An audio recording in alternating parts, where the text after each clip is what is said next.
காலனியா உன்னால ஒன்றுமே செய்ய முடியாது.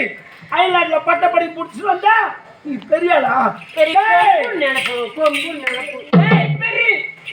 நினைப்பா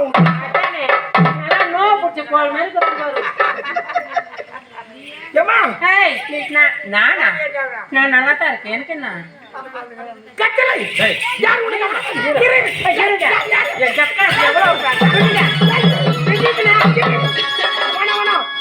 போனா பேராஜி போடுவாங்க. கீழே போவாத. யாரு உன்னை தப்பா பேசணுங்க? யாரு அவங்க ஆதார் கார்டு கட் பண்ணுங்க. இந்த வெயில் காலத்துல கோயில தண்ணி வரக்கூடாது.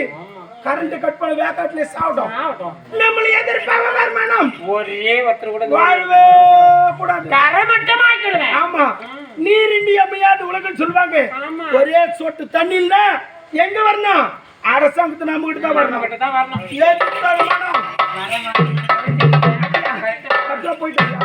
செல்லக்குட்டி என்ன குட்டி? நீ பள்ளக்குட்டி. பள்ளக்குட்டி இல்ல. போய் பஞ்சு பாருங்க. நான் வரேன். நான் பஞ்சில் வரேன்.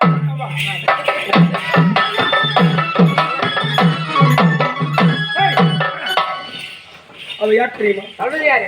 என் கனவு கண்ணி ஒன்னி நச்சியா? கனவு கண்ணி. அது கனவு கண்ணியில காட்டு பண்ணியோ எனக்கு தெரியும். என்ன பார்த்து காட்டு பண்ணி சொல்றா? யாரோ பொறாமை படுத்தவர் காட்டு பண்ணினா கூட்டலாம்.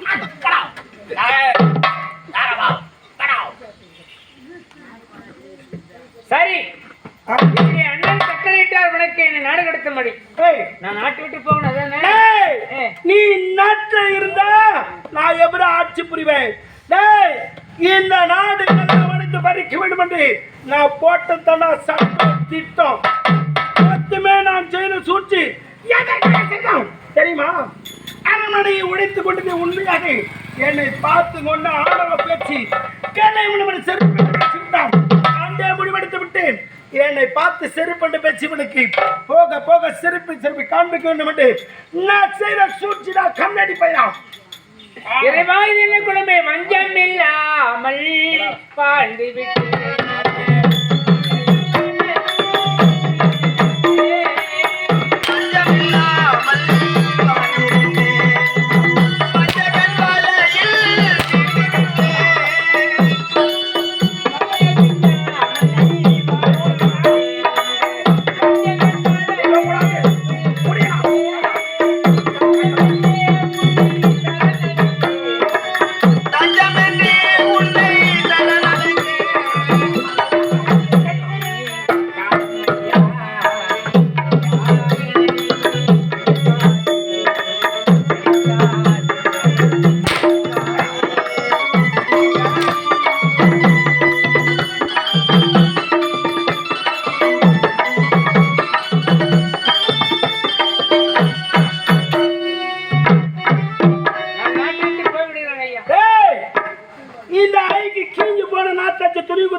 நீ ஒரு அரச குடும்பத்தில் பிறந்த இளவரசன்.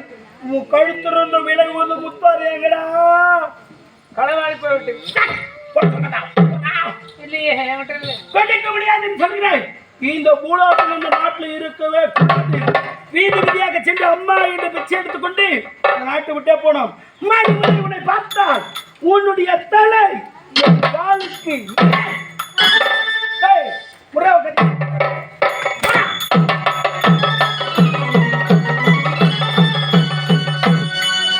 அண்ணன் வார்த்தை கேட்டு தங்கை நான் தவறாக நினைத்து விட்டேன். என் தங்கை எந்த தவறு செய்திருக்க மாட்டான். இனி முதல் உனக்கு அண்ணன் கிடையாது, எனக்கு தங்கை கிடையாது, என் முகத்திலே விழிக்க கூடாது என்று சொல்லிவிட்டேனே. என் தங்கை என்னை பற்றி நினைப்பாளப்பா. தங்கா, நான் செய்த தவறல்லவா, எனது தெய்வம் நீ அல்லவா.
பிறந்து ரேக்காய்க்கு பெற்று சீரியஸ் ஏற்படுவதற்கு சரி அம்மா கூட அம்மா